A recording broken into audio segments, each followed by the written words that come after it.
Boa tarde, boa noite, bom dia, galera, beleza? A gente vai estar apresentando o nosso projeto aqui dos sistemas lógicos programáveis, do projeto de automação industrial. E aqui a gente vai estar fazendo a programação, a gente vai estar fazendo o dimensionamento, o projeto de sistema, o diagrama de interligação, a programação do funcionamento seguro e a elaboração da lógica de segurança e emergência do paletizador, do ITPLC, que é esse daqui. Bom, para começar, a gente vai falar um pouco do dimensionamento dos componentes e como que a gente projetou o nosso sistema. E para começar, quem vai falar um pouco disso é a Natália. Então, o dimensionamento dos componentes, primeiro tem os sensores. O sensor 0 é o sensor capacitivo, o 1 é o indutivo, o 2 é de barreira, o 3, o 4 e o 5 são magnéticos, o 6, o 7, o 8 e o 9 são indutivos, e para fechar, o 10 é capacitivo. Então, a gente colocou também as fotos dos sensores. Agora, os atuadores. Aqui, esse primeiro aqui, né, a gente tem como ele sendo o sensor indutivo.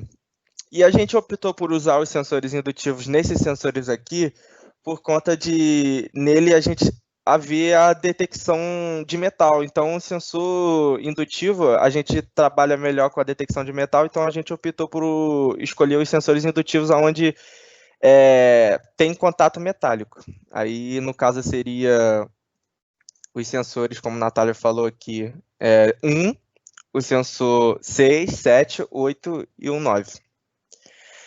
Aqui embaixo a gente tem os sensores capacitivos, né, que a gente optou por ser o 0 e o 10, né, no caso, o 10 vai identificar o pallet, se o pallet está em cima da estrutura, e o sensor 0 vai identificar que a caixa está pronta para poder atuar o atuador 1. E a gente escolheu o capacitivo porque, como o material é papelão, né, é caixa, a gente vai ter uma maior confiabilidade. E o sensor 2, que é o sensor de barreira, que é um dos sensores mais importantes do nosso projeto, a gente optou por ser um sensor de barreira, porque na hora que a caixa passa aqui no sensor 2, o sensor de barreira vai identificar e como a gente tem vários contadores na nossa programação, a gente vai ter uma maior confiabilidade também, uma maior confiança. E esse sensor 2 aí, por barreira, volta ali, Renan, para mim. Beleza. E esse sensor 2 aí, vocês podem ver que tem meio que uma barreira amarela ali, e ele consegue segurar o material que está sendo utilizado, que está passando pela esteira, consegue segurar ele por ali, para que ele não possa cair no buraco que tem ali, e que ele possa ser concluído com sucesso ali o programa. Exatamente. Então, na hora que o sensor 2, vamos supor que passou uma caixa ali, a barreira não vai ser atuada.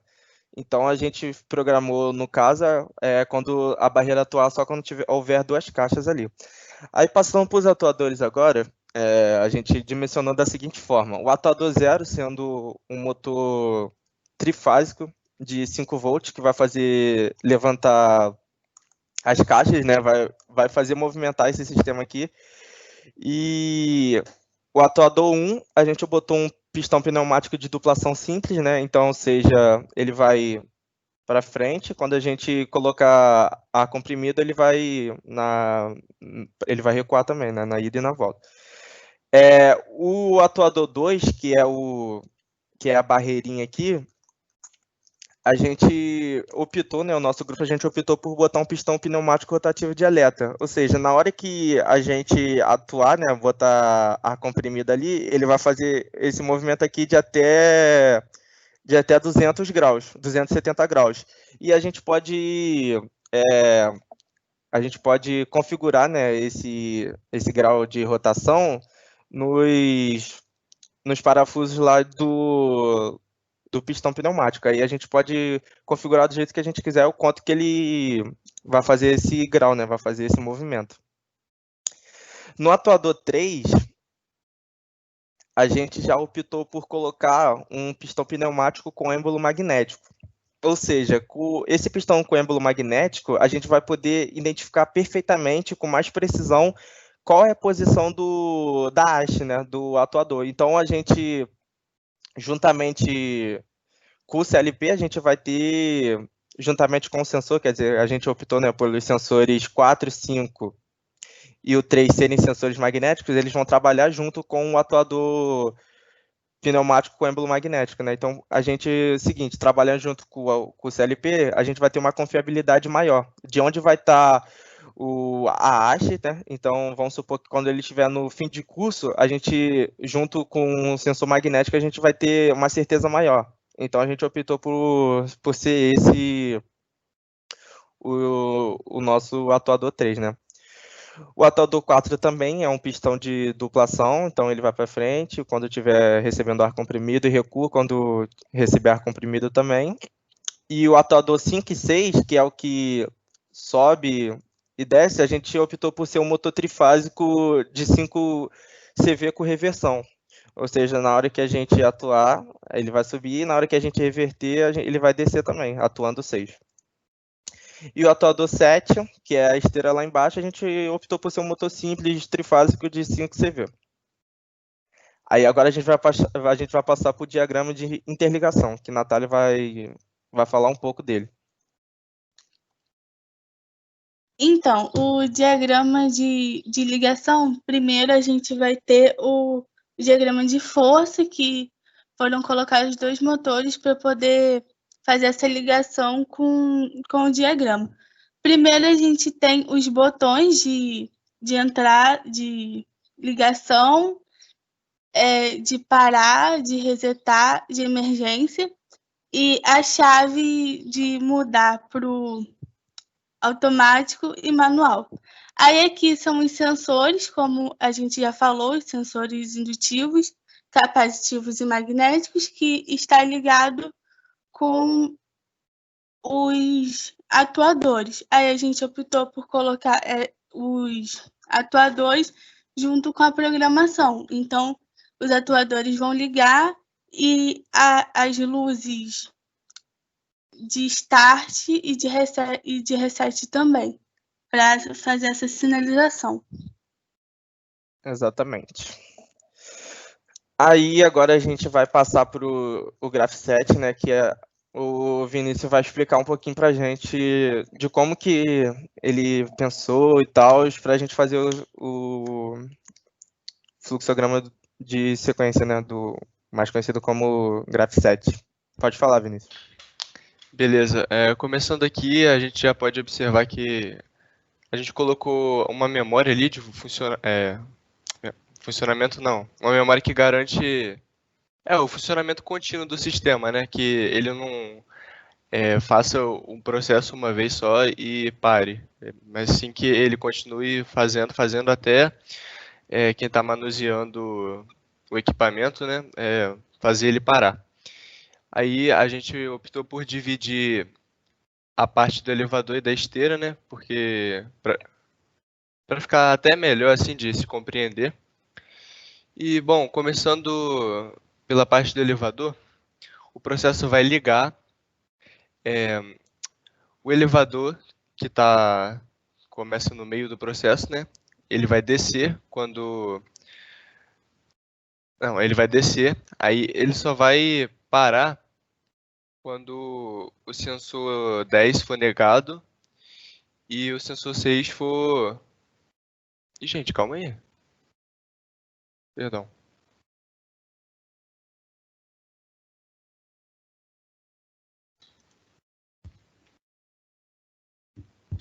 Vocês estão ouvindo?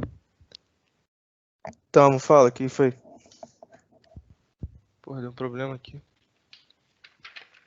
Eu acabei me confundindo no negócio. Você estava na etapa 1, né? Não, a culpa foi minha, é porque eu não estou enxergando direito, eu vi um negócio errado. É que aqui na tela pra gente tá menor. Quer que dê mais um? Ah, eu quero, por favor. Eu acabei me perdendo. Valeu. Bom, então continuando, o processo vai ligar, aí o elevador ele vai começar no meio. Aí ele vai ativar o A6, assim que for ligado, que é o atuador 6, que faz ele descer.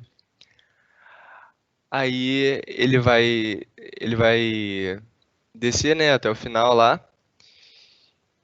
E ele só vai ativar a esteira que vai trazer o paletizador para colocar em cima dele quando o sensor 10 for negado e o sensor 6 estiver ligado, né? Foi Aí, verdadeiro, isso aí. o verdadeiro. Aí ele vai receber o pallet e ele vai subir de novo, mas ele só vai subir quando o sensor 10, né, que, se eu não me engano, identifica o pallet, certo? Exatamente. Certo. Isso. E quando o sensor 10 for verdadeiro, o sensor 6 for verdadeiro, E o atuador 6 for falso, né? o Indicando que ele atuador tá 6 for parado. falso, isso. E o sensor 3 for verdadeiro. O sensor 3 ele está relacionado ao atuador 3, que é tipo aquela ponte que traz as caixas. Então, por questão de segurança, o atuador 3 ele tem que estar ativado, porque ele indica que essa ponte está recuada. O atuador 3 não, o sensor 3, né? Exatamente. Quando É, o sensor 3 ele tá ativo, significa que a ponte que leva as ponte tá caixas elas recuada. estão recuadas. Aí, por Isso. questão de segurança, a gente optou por colocar isso. Exato. Aí, portanto, o elevador pode subir. Aí ativou a 5, né? Que faz o elevador subir. Ele vai parar ali embaixo, como vocês estão vendo, na etapa 4, quando atingir o sensor 7, que é o máximo que ele consegue subir. E é ali que ele vai começar a receber as caixas. Aí ali na etapa E 5... lembrando, pode e falar. lembrando que o sensor 7, 8 e 9, eles são para detectar os níveis da caixa. Exatamente. Como a Nath falou, nas etapas 4, 6 e 8 ali, a gente pode observar, né, os sensores atuando. E em cada etapa dessa é uma tomada de caixas que vai receber. Ali na 4 vai receber as duas primeiras caixas, na 6 vai receber as outras duas e na 8 vai receber as outras duas. Portanto, nosso processo é baseado na recepção, né, de 6 caixas tomadas 2 a 2. Aí quando a gente chega ali na etapa 9 com as 6 caixas, o elevador só vai descer quando todas as caixas estiverem em cima do pallet já. Tem essa condição. Aí ele vai descer, ele vai parar lá embaixo com os mesmos sensores, né, do início do processo, só que agora eles vão ter que identificar todas as caixas ali em cima do pallet que estão no elevador. Aí vai ativar a esteira ali na etapa 11, com a condição também de que precisa ter as 6 caixas, né, as 3 tomadas de caixa em cima do pallet, para assim levar a caixa ao destino e reiniciar o processo. Agora a gente vai falar da parte da esteira. Essa foi do elevador, agora a gente vai para a esteira. Bom, a esteira começa, né, com o processo ligando também. E na etapa 1, a gente tem que ter em mente que o processo, a esteira ela só pode funcionar, né? O elevador que traz as caixas só pode funcionar quando o sensor 7 estiver ativo, que indica que o elevador, o outro elevador, né, que leva as caixas para o destino, se ele estiver só lá em cima, entendeu? Para não ter o risco das Então, caixas caírem. exatamente. Na hora que a estrutura lá, o elevador receber o pallet e subir, a esteira só vai funcionar quando aquilo lá quando a esteira junto com o pallet estiver no sensor 7, fazendo que possa vir a caixa, né? Exatamente. Aí, então é isso. O elevador, vamos chamar de... Do que a gente pode chamar esse elevador que traz as caixas? Pode ser a estrutura que recebe o pallet, pode chamar assim. Não, aquele primeiro lá, o atuador 0, né? O atuador O 0. atuador 0 pode ser a esteira que sobe a caixa, pode ser. Então, a esteira que sobe a caixa, ela vai parar quando o sensor 0 estiver ativo e o 1 estiver como 0. E tendo em mente também que o sensor 7 tem que estar ativo por causa da segurança. O sensor 1, deixa eu mostrar aqui para ele só para que é o sensor 1. O sensor 1, ele identifica que o atuador 1, ele está no seu fim de curso, ou seja, ele está atuado. Aí, quando ele está negado, ele significa que o atuador 1 está recuado. E o nosso processo só funciona, o atuador 0 só pode atuar quando o atuador 1 estiver recuado, quando ele não tiver atuado. Então, por isso que a gente colocou aqui o sensor 1 negado, indicando que o atuador 1 está recuado. E o atuador 1, ele manda a caixa para a esteira, né? Exatamente. Lembrando disso. Isso aí. E é exatamente isso que a gente mostrou aqui na primeira parte, né? Nas etapas 2 e 3, o que acontece?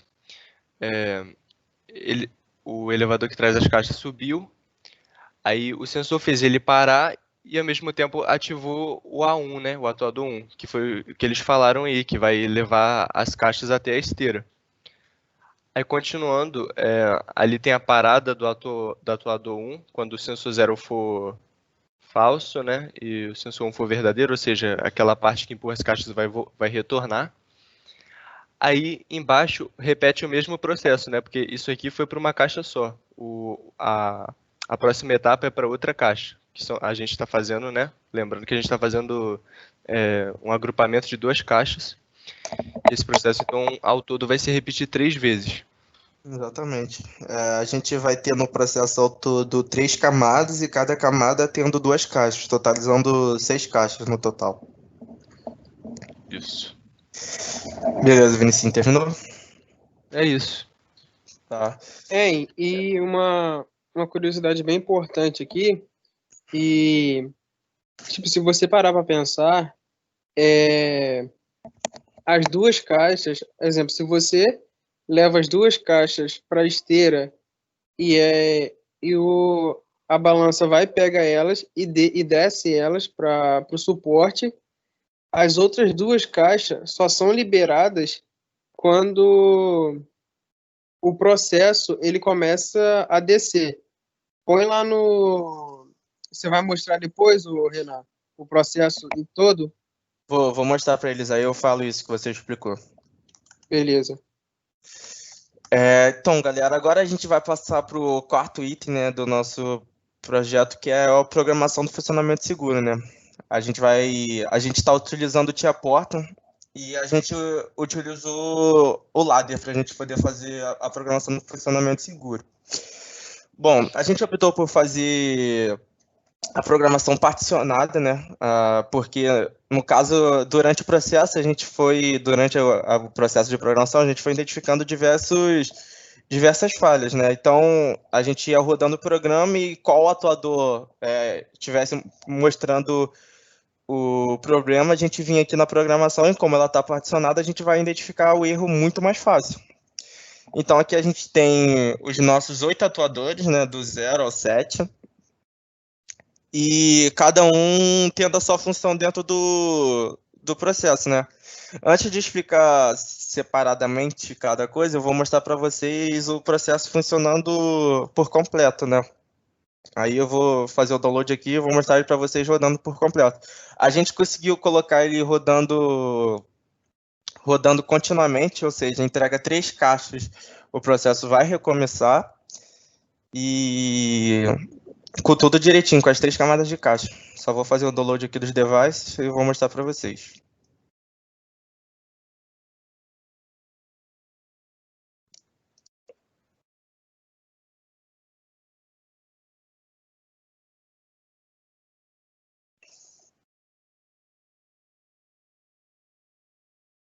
Beleza, foi o download. Funcionando direitinho, a gente vai dar run. Beleza, identificou ali que tem alguma coisa. Aí agora a gente pode botar em automático. A gente fez... Depois eu vou mostrar para vocês, só vou mostrar ele funcionando por completo. Mas aí depois a gente vai mexendo assim para vocês entenderem melhor.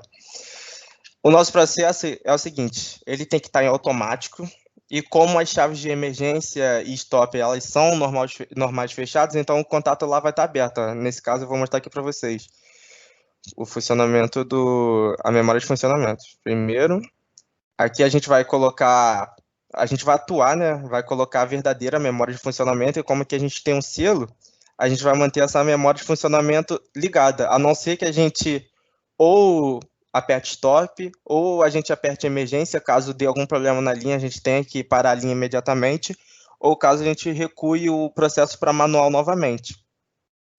E aqui a gente tem memória do funcionamento do atuador 6, que vai fazer com que o processo funcione.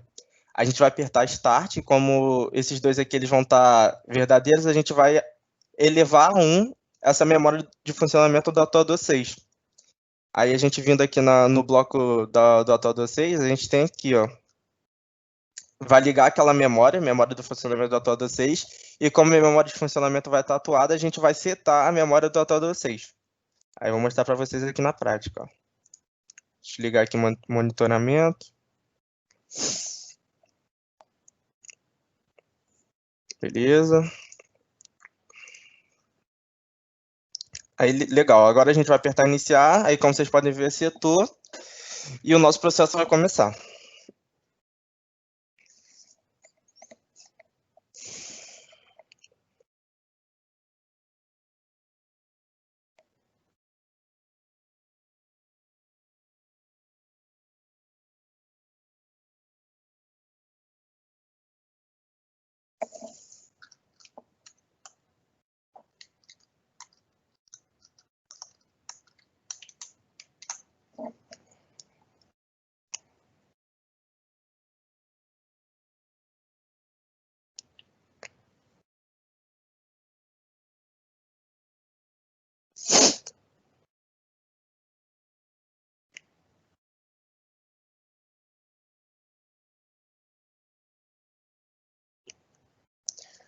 O que Álvaro explicou foi o seguinte: na hora que o sensor 2 aqui identifica duas caixas e manda, o atuador 0 tem que parar.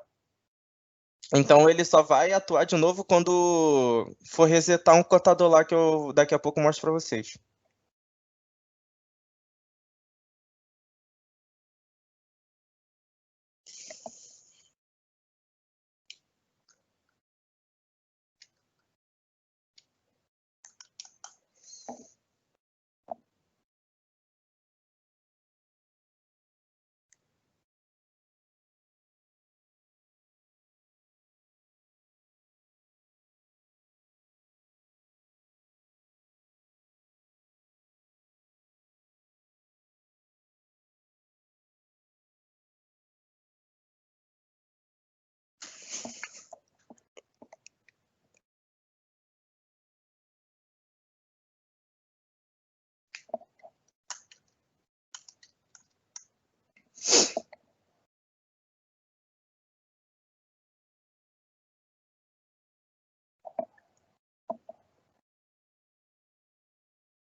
Enviou as 3 camadas de caixa contendo 2 caixas em cada camada, e o nosso processo recomeça.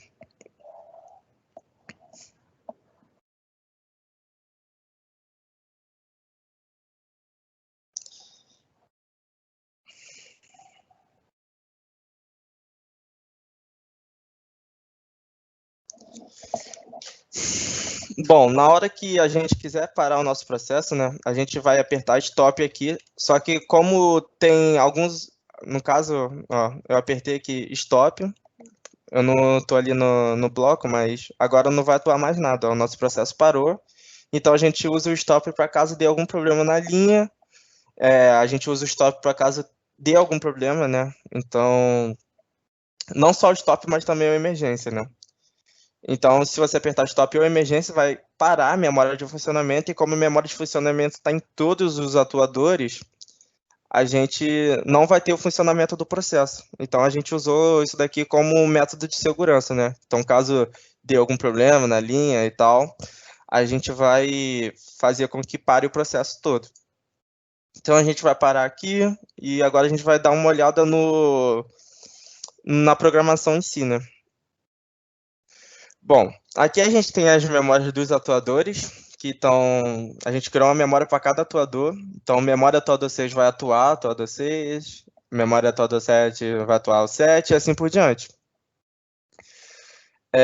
A gente tem a memória aqui do Palético 5, porque é o seguinte... ele aqui ele serviu para fazer o quê? Na hora que o sensor 2 contar 5 caixas, ele vai ter que parar o atuador 0, porque se ele continuasse, na hora que contasse 6 caixas, o processo ia continuar mandando caixa. E como o pallet e a estrutura do elevador não estão lá em cima, ia ficar caindo caixa. Então a gente criou essa memória do pallet com 5 caixas, né? Para parar o atuador 0, porque no tempo que você está mandando 5 caixas, já está vindo a outra caixa. Então, você, mesmo parando o atuador 0, a gente vai ter as 2 últimas caixas da última camada. E assim também pode dar erro no processo por conta disso, por vir muitas caixas de uma vez só. Exatamente. Então, se a gente não tivesse feito essa memória do pallet com 5, ia ficar vindo caixa infinitamente, não ia parar. Então, a gente tinha que arrumar algum jeito do atuador 0 parar de mandar caixa, porque se continuasse, como a Natália falou, ia dar problema ali, ia ficar caindo caixa pra caramba. Enfim. Aqui a gente tem a primeira network, né, do atuador 0, que é a alimentação de caixa. Então, é o seguinte, memória de funcionamento todas estando funcionando, a gente vai usar, né, o sensor 7 verdadeiro, que no caso é quando ele está aqui em cima, e o sensor 0 tiver negado, indicando que não tem nenhuma caixa ali, a gente vai poder setar a memória do atuador 0. E isso nos 3 níveis, por isso que nos 3 níveis vem caixa, né? Então, a gente usou aqui a lógica de ou, né, em paralelo, ou 7, ou 8, ou 9, juntamente com o sensor 0 negado. Aqui a gente tem a pá alimentadora, ou seja, o sensor 1, né, vai contar 2 vezes, né, indicando que ela mandou 2 vezes, e vai levar a memória do contador, vai ativar essa memória do contador aqui. E a memória do contador vai resetar a memória do atuador 0, ou seja, se aqui está setada, quando a pá contar 2, indicando que enviou 2 caixas, ela vai resetar a memória. E aqui a gente tem aquela lá que eu falei que é a memória com 5 pallets, que ou seja, vai resetar também a memória do atuador 0, fazendo com que ela pare. Aí a gente vindo para o segundo bloco, a gente tem a network aqui, né, que verifica se a caixa está pronta para ir para a esteira e dá um set na memória do atuador 1. Ou seja, memória de funcionamento, né, no caso, tem que ter em todas. Então, a gente vai ter o sensor 0 ativo e o sensor 1 negado. A gente pode ativar a memória do atuador 1, pode setar ela, vai fazer com que ela movimente. E o que vai fazer ela resetar vai ser quando o sensor 1 for verdadeiro, que é o que a gente explicou lá anteriormente. Que quando... Deixa eu ir aqui para o manual, deixa eu dar uma limpada. Ou seja, quando você atua 1, ó, o sensor 1 vai estar ativado, então vai resetar a memória do atuador 1, vai fazer com que ela volte, entendeu? Aí a gente vindo pro FC2, a gente tem a barreira de caixa, né, que aí já é essa parte do processo aqui. Então o sensor 2 contou 2 caixas, e o atuador 2 e o atuador 3 só vão atuar se o sensor 2 contar 2 caixas, porque imagina se chegasse uma aqui, o atuador 2 e o atuador 3 atuassem, ia dar problema no processo todo. A gente tem a função do atuador 3, né? Que aqui no caso é o que é a esteira, né? Que leva as caixas, né? A ponte, tanto como vocês quiserem chamar, que funciona juntamente com a função do atuador 2, né? Então, o 2 e o 3 sempre tem que trabalhar junto. E é importante dizer que o 3 tem que ir primeiro, o 3 sempre tem que atuar primeiro do que o 2, porque se você atuar o 2 e depois o 3, vai dar ruim também. Aqui a gente tem a função do atuador 4. No caso, quando o seguinte... Aqui a gente também a gente tem também uma contadora aqui, depois eu mostro para vocês. Seguinte, se sensor 4 for verdadeiro, a gente vai setar a memória do atuador 4. quem que é o atuador 4? É a prensa, né? A prensa pneumática. Então, ela vai apertar as caixas e vai fazer com que possa recuar, né, o atuador 2 e o atuador 3. Porque o atuador 4 vai apertar as caixas, aí o sensor 5 ficou verdadeiro, a gente vai poder recuar, fazendo com que a caixa fique presa ali. Aí a gente botou sensor 5 verdadeiro e sensor 3 verdadeiro, indicando que a ponte recuou, a gente pode setar a memória da atuador 4, fazendo com que ela recue, e largando a caixa lá. Aí isso vai repetir para os outros processos, né? Então, isso vai repetir no 8 e vai repetir no 9, como vocês viram lá. Aí, isso daqui a gente tem tudo. Aí vou mostrar para vocês um pouco das memórias agora. A gente tem aqui a memória da caixa Q6, que a gente utilizou ela para poder, na hora que o elevador descesse, a gente teve que usar essa memória para não ter conflito com a primeira condição que a gente botou lá na hora de ligar o processo, que é com que ia fazer com que a caixa subisse. E a gente botou o quê? A gente botou memória com caixa 6 ativa, então sensor 2 contou 6. Aí, aqui ó, na função do bloco 6, vou mostrar para vocês. A gente tem o quê? Memória do pallet cheio, então o pallet cheio vai descer, né? Vai atuar o 6. E o que vai setar ela vai ser quando o quê? Quando o sensor 10. Quando o pallet desce aqui com as 6 caixas, o sensor 10 ele tá ativo também, porque desceu com o pallet, né, com as 6 caixas, e vai atuar o 7 também, né? A gente botou a condição de quando descer, ele vai atuar o 7. Então a gente vai atuar o 7. Vou supor aqui para vocês que ela tá com as 6 caixas aqui, né? Aí o que vai resetar essa memória para o processo começar tudo de novo? A condição que eu botei vai ser, na hora que ela descer, a memória com o caixa com 6 vai tá verdadeira, correto? Porque o sensor 2 vai contar as 6 caixas, então ela vai estar verdadeira. E o 7 vai atuar mesmo assim. Aí o que vai resetar ela, fazendo com que pare o atuador 7, vai ser o 10 falso. Então, ó, sensor 6 verdadeiro, o 10 falso. E a memória de caixa verdadeira vai resetar essa memória. Então aí a gente vai fazer com que o processo comece tudo de novo. Isso... Enfim, é isso, galera, o nosso projeto, né? Aí a lógica de segurança a gente botou tudo na lógica de funcionamento, né? A gente botou alguns intertravamentos também, que só pode funcionar se o sensor 2 for verdadeiro, né? O contador 2, né, for verdadeiro, na verdade, que vai contar as 2 caixas aqui, e aqui a gente tem intertravamento, porque se não contasse, ia dar aquela merda lá que a gente falou, que ia cair as caixas todas. Enfim, é isso, galera. A gente já terminou já a elaboração da lógica de segurança e emergência. A emergência a gente era opcional, mas eu optei por botar para a gente ter mais uma segurança maior. E a gente já tem aqui a assinatura dos licitantes, que sou eu, Renan Lima, o Álvaro, Natália e o Vinícius. E esse é o nosso projeto aí, galera. Valeu.